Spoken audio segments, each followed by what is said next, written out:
Welcome back to Real Florida TV. Our guest today is Andy Schack, owner of Clear Choice Satellite. Main Street broadband has gone away. For any of you who live in the rural areas of Northwest Florida, you're probably familiar with Main Street broadband. They came in, offered a very cost-effective, very fast internet connectivity option. And we're going to be talking to Andy about what has happened. If you've got Main Street, you've still got service for the most part, but that's probably going to go away very quickly. We're going to talk to Andy about Main Street broadband. We're going to talk about the internet in general, have a little bit of fun with that, and maybe pick Andy's brain a little bit and find out what's going on in technology in general. You're watching Real Florida TV, and if you or someone you know would like to be a guest on the show, or maybe there's something you'd like to see featured, just give us a call, drop us an email, or visit our website at realfloridatv.com. We'll be right back with more from Real Florida TV.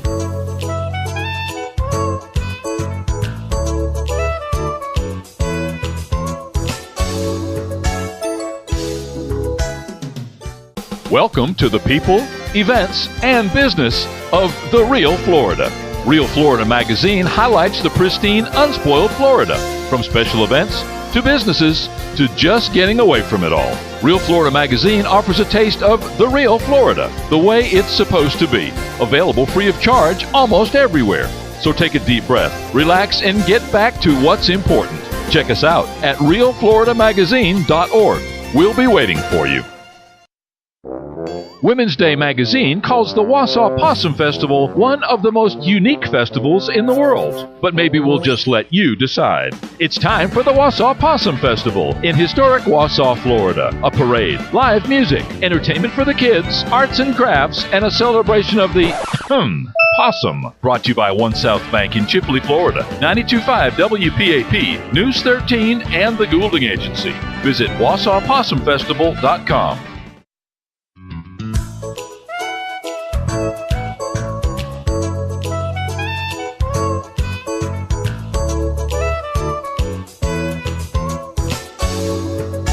Welcome back. As mentioned, our guest today is Andy Schack, owner of Clear Choice Satellite in Chipley, Florida. You've got lots going on with the controversy about Main Street. So, first of all, thanks for taking the time, Andy, to join us this morning. Sure. Main Street broadband. Why don't you tell us what Main Street broadband is or was, and what's going on with that controversy that we're hearing about in the news? Well, basically, Main Street broadband was the end phase of the North Florida Rural Broadband Association, and their point was to get broadband into homes affordable with no setup cost, and it was working extremely well. The service was very, very stable. People had the options of a slower speed or higher speed depending on if they wanted to do streaming or not. And there was no setup cost, so it was also very affordable, and no phone line was required, which was the nicest thing because the only alternative for most people was either satellite internet like HughesNet or Wild Blue or DSL, which the DSL has really not been up to par like it should be. Yeah, I think we've talked about this on other shows as well. Last year, or perhaps the year before, my wife and I were looking at our budget for our business and realized we were paying an inordinate amount for a phone line and a DSL line. And the DSL line was fast enough for our purposes, certainly, and we shoot a lot of large video files all over the country in some of the production that we do.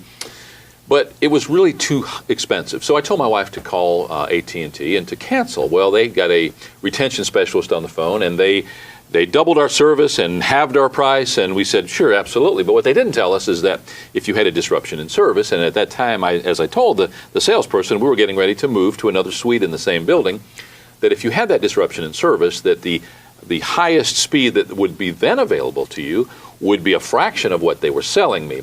In any case, once we determined that, we also at about that same time found out about Main Street broadband.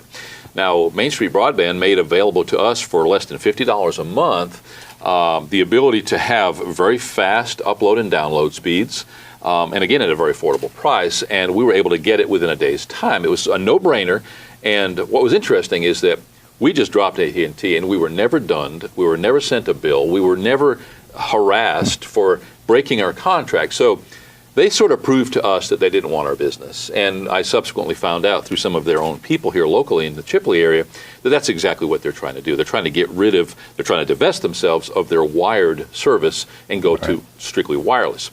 Now, in the case of Main Street, that's exactly what that was. And in the Chipley area, they have a transmitter, their dish, on the PAEC tower in downtown Chipley. Talk a little bit about the service and the radius in which you could find that service, and overall what you found once that was available. Well, they had the transmitter towers. They had one in Bonifay, Chipley, Cottondale, and they had two in Mariana. It was fiber optic to the towers, and then it was wireless from the tower to the customer's house. We had either indoor units that we could put in if they lived within a close enough radius. If they lived in a little bit more of a challenging area, we had an outdoor unit we could put in. From that point, it was plugged in either to a wireless router if they wanted to have a wireless solution, or they could just plug it straight into their tower or laptop and use it that way. Fast speeds. We had and stable. 6 down, almost 3 up, and consistent. And we had no problems at all. I guess we had it for a total of 6 or 7 months, something like that. One of your competitors, who also was an installer in this area, actually we were the first installation that he had made in this area, but I don't think he pushed it. I understand that you are not only one of the larger installers and retailers for Main Street broadband in this area, but possibly in their entire area. Yeah. I believed in the product because it was really good. We had great feedback from customers. They really enjoyed it, and it fit the niche perfectly. Like you said, I could tell that AT&T was letting things slip, and there didn't seem to be any concern that they were letting it slip.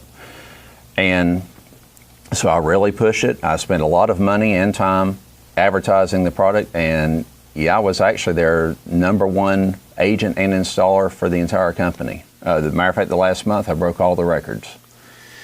Now, you say that you were one of the larger installers, if not the largest, that you broke the records, and I understand that they gave you a trip and they gave you prizes and premiums for being that status. Right.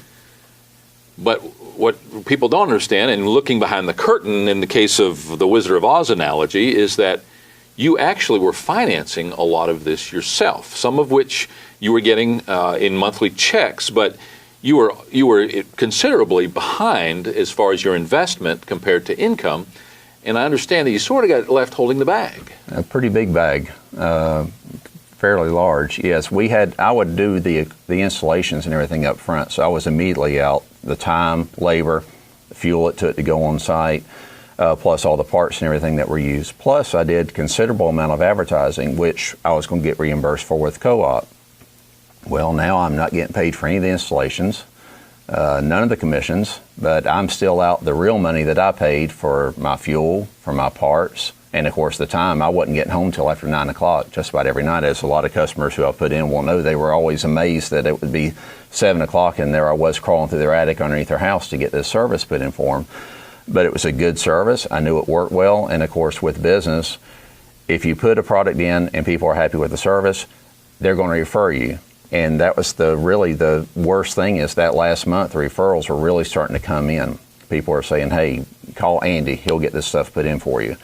I was actually able to put people in who Main Street themselves weren't even going to attempt to put in, because on their service map it would show that this person lived outside the area or would be too weak. I'd go out and give the customer options. Hey, we have 30-foot and push-up poles we can use. So I put in considerable customers that were told no to begin with, and of course they were all very happy. The worst thing is, and the thing that, matter of fact, about 3 o'clock this morning I woke up, wasn't able to sleep, is that a lot of the customers who made the decision to go over to Main Street Broadband dropped their DSL service.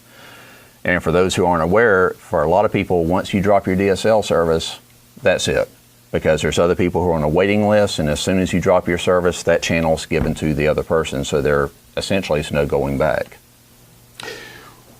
Andy, my experience with Main Street Broadband, they came, they installed this, working with the retailer from whom I actually made the purchase. If I had a question or complaint, a couple times it did go down, they immediately got to me, told me what was going on. They were working on a tower or something like that. I had nothing but good to say about them, and still don't have anything bad to say about them. And obviously, if I am not able to make provisions for a different connectivity before it goes out, it may be a little different situation. What was your relationship with them? Well, I've been in business since 1984. A lot of people know I used to own the Radio Shack here in town. And I've dealt with a lot of large companies, and I can honestly say one thing that really sold me in this company, I've never dealt with people who were dedicated to make something work, which is one of the reasons it's so sad that it's been allowed to crash. They were there. If I called, they answered their phone. I mean, when you call most companies, you get voicemail. They don't answer the phone. I would call, and my area rep would answer. If he did not answer the phone, it meant he was on a call, and within 3 or 4 minutes, he called me right back. So I was able to get quick responses to any problems or anything we came up with. They were a very good, very dedicated team. They were really working to make this work well, which is really floored them, because you can imagine, here they are working, and they all get phone calls and told, you gentlemen no longer have a job, go home. That's it. So I hate it because the best company I've ever worked with is no longer in business, that's a tragedy.